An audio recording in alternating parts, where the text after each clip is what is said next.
Les 26 PTOM, dont la Nouvelle-Calédonie et la Polynésie française sont les plus peuplées, bénéficient de l'appui de l'Union européenne dans des secteurs clés pour leur développement économique et social.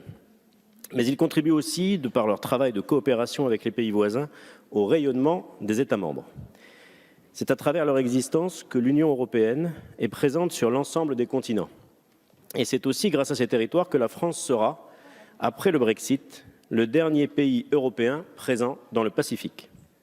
C'est une vraie chance pour notre pays que nous devons saisir en encourageant le potentiel de coopération des PTOM avec leur environnement régional. Jusqu'à ce jour, les pays et territoires d'outre-mer ont été soumis au régime de la Convention de Bruxelles, dont la ratification en 1968 a valu engagement pour l'intégrité du territoire national. Ce projet de loi doit permettre à la France d'adhérer au texte dit Lugano II, entré en vigueur en 2010, au nom de ces PTOM, afin qu'ils bénéficient des mêmes règles que l'ensemble du territoire national. En adoptant ce projet de loi, nous permettrons d'harmoniser les textes applicables entre territoires métropolitains et ultramarins en matière de coopération judiciaire.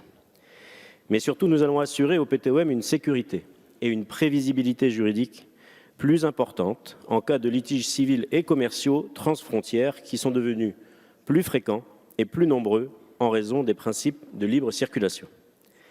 Le principe de reconnaissance mutuelle et le mécanisme d'exequatur simplifié sont les principales innovations de ce texte. Madame la rapporteure, les exemples que vous avez utilisés, celui de la vente de nickel par une société calédonienne à une entreprise allemande et celui d'un divorce prononcé à Papeete entre une Polynésienne et un Hongrois, illustrent parfaitement les conséquences pratiques de l'application de cette convention dans nos territoires. Je peux vous assurer que la Nouvelle-Calédonie, dont le Congrès, comme la présidente l'a rappelé tout à l'heure de commission, a donné un avis favorable à ce projet de loi, la Nouvelle-Calédonie procédera aux modifications nécessaires du Code de procédure civile calédonien afin de rendre les dispositions de la présente convention pleinement effectives.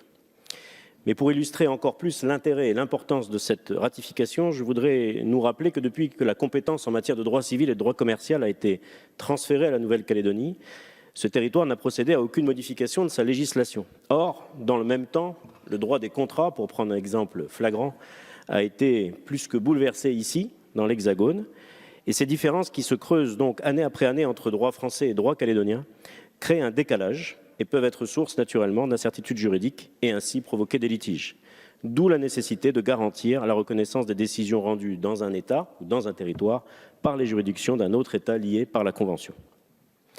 La sécurité et la prévisibilité judiciaire que va apporter cette convention vont donc constituer un réel atout pour les PTOM, favorisant ainsi le développement de leurs relations commerciales.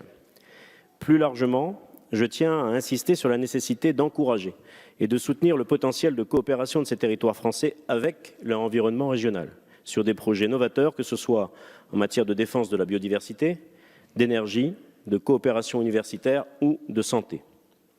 Alors que le président de la République a affirmé sa volonté de construire un axe Indo-Pacifique, la France doit adopter une position forte pour la défense des intérêts de ces PTOM à Bruxelles, Madame la Ministre, notamment dans le cadre des négociations en cours sur le cadre financier pluriannuel. Les PTOM sont un véritable atout, je le crois, pour la politique étrangère de la France. Ils contribuent à la dimension océanique et internationale de l'Union européenne. Faisons en sorte de mieux les valoriser et d'assurer l'autorité de leurs décisions en matière civile et commerciale prises sur ces territoires, comme nous le permettra l'adhésion de la France à cette convention. Vous l'aurez compris, le groupe UDI indépendant votera en faveur de ce projet de loi.